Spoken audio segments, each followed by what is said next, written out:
$800,000 bought a detached home in Scarborough. It also bought a 4-bedroom, 2-year-old semi in Pickering, a renovated detached home near the Ajax waterfront, and 2 very different homes in Whitby. Same budget, completely different lifestyle. So in this video, I'm comparing 5 actual homes that sold recently between $780,000 and $800,000. We're gonna look at property type, space, lot size, renovations, commuting time, and the trade-offs that don't usually appear in listing photos or the listing itself. And stay until the end, because I'm gonna tell you which house gave the buyer the most house and which one may have offered the best overall lifestyle value. My name is Odane Harding, and I help buyers and sellers across Scarborough, East Toronto, and Durham region.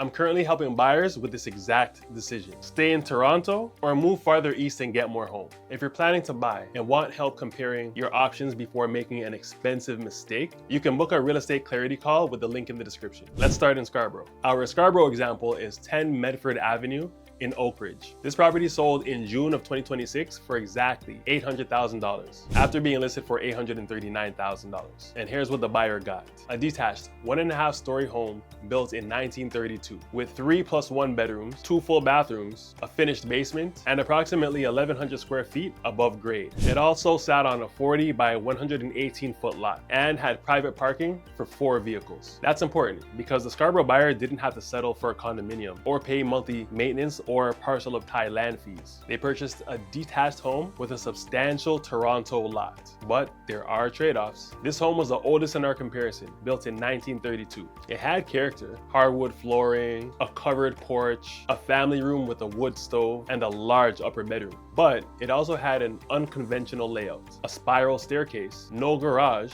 and less above grade space than the Durham examples. The home's age also means that the buyer has to pay close attention to the electrical system, the plumbing, the roof, the foundation, insulation, and previous renovations. An older home could be beautiful. It can also hand you a very expensive scavenger hunt if you skip out on the due diligence. So what did the buyer really pay for? They paid for land, a detached structure, and a Toronto location. They didn't get the newest home or the most square footage, but they remained near Warden and Danforth with access to Toronto Transit and a shorter trip into the city versus our Durham examples. And that is the Scarborough trade-off. Less modern space, but more location. Now, let's move into Pickering. 2982 Seagrass Street sold in June 2026 for $780,000. That was $20,000 less than the Scarborough property, and the buyer received a home that was dramatically different. This was a 2-year-old semi with 4 bedrooms, 3 bathrooms, and approximately 1,706 square feet above grade. It also included an attached garage, hardwood flooring throughout the main and second floors, a modern kitchen with quartz countertops, and an unfinished basement with a separate entrance. On paper,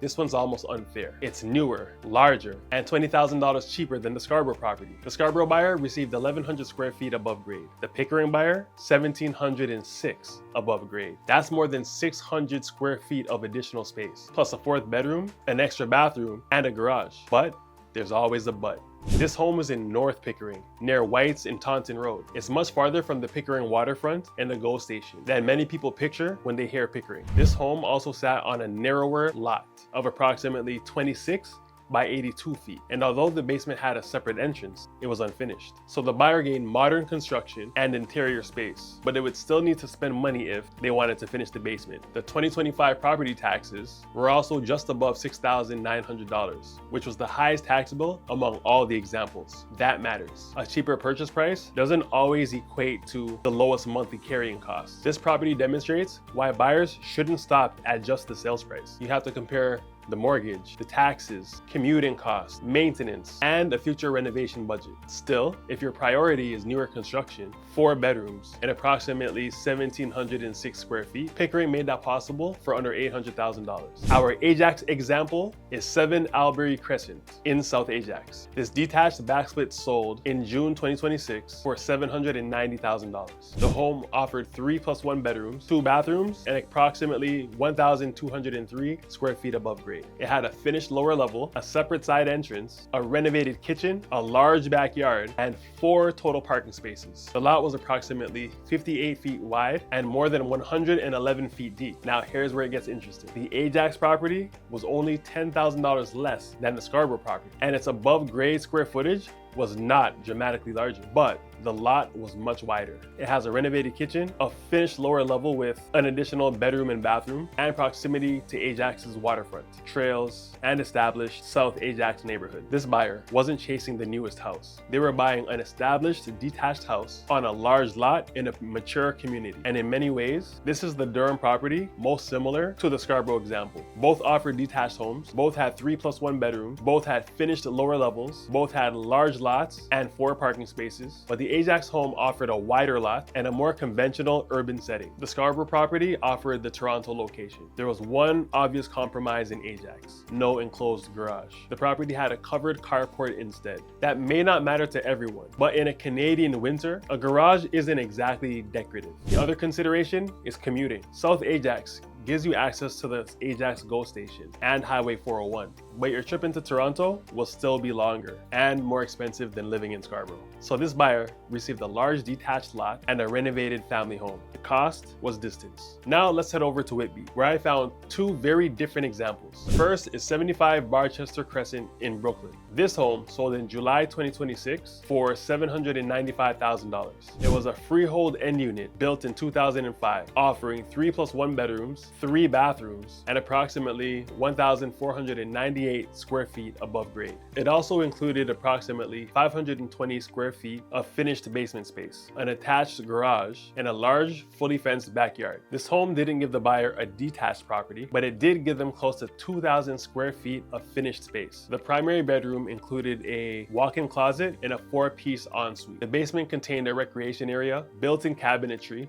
workspace, and a 4th bedroom being used as a gym. This was a more modern move-in ready package. The layout would likely work well for a family needing separate work, exercise, or guest space, but there are 3 major trade-offs. First, it's an attached townhouse, albeit only on one side. Second, it's in Brooklyn, which is farther north and east than central Whitby. Third, the listing showed approximately $116.97 monthly in costs, and the hot water tank and the air conditioning unit were rental items. This is exactly the kind of detail that some buyers overlook when comparing beautiful listing photos. The home was described as a freehold property, but freehold doesn't always mean 0 additional monthly obligations. You still need to review what those costs represent and what equipment is rented. Commuters should also understand that Brooklyn provides convenient access to the Highway 407, but it's not the same as living near the Whitby GO or Highway 401. So the Brooklyn buyer received newer construction and an end unit position, an ensuite bathroom, a garage, and a beautifully finished basement. The sacrifice was attachment, the distance north, and some additional monthly costs. Our second Whitby example is 7 Drew Court in Pringle Creek. This property sold in June 2026 for $785,000. It was a link home with 3 bedrooms, 2 bathrooms, and approximately 1,229 square feet above grade. It also had a finished basement, a built-in garage, parking for 3 vehicles, and a fully fenced backyard. This home was smaller than the Brooklyn townhouse, but its location may make more sense for a regular Toronto commuter. Pringle Creek is closer to central Whitby, shopping, transit, Highway 401, and the Whitby GO. The home also had a fully renovated kitchen, hardwood flooring, an updated backyard patio, and a finished basement with office space. It was more established than the Brooklyn property and had a more mature neighborhood feel. But as always,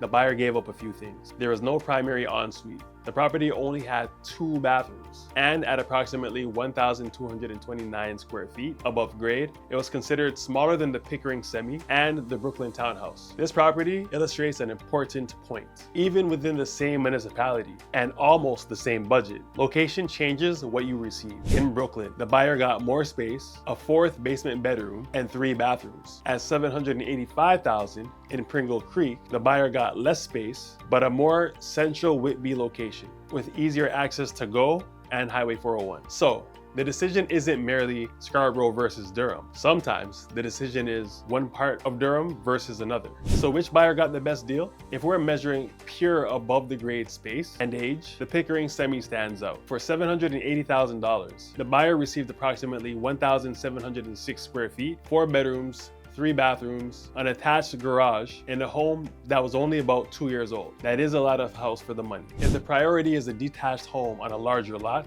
South Ajax may have offered the strongest balance. The buyer received a renovated detached home, a finished lower level, a wide lot, and proximity to the waterfront for $790,000. Now, if Toronto proximity and long-term land value matter most, the Scarborough property deserves serious consideration. It was the smallest and oldest house in the comparison, but it was also a detached home on a 40 by 118 foot lot. In Whitby, it depends on your lifestyle. The Brooklin townhouse offered the most total finished space. The Pringle Creek link home provided the more central commuting location. There is no universal winner, but there is a wrong way to decide. The wrong way is choosing the largest house before calculating the commute, the taxes, the maintenance, renovations, and how you'll actually live in it. If you want straightforward comparisons of Scarborough, Pickering, Ajax, Whitby, without the usual every house is amazing nonsense, then subscribe. I break down the numbers, neighborhoods, and trade-offs GTA buyers need to understand before making a move. These 5 homes sold within $20,000 of each other, but one buyer purchased a 1932 detached home in Toronto, another purchased a 2-year-old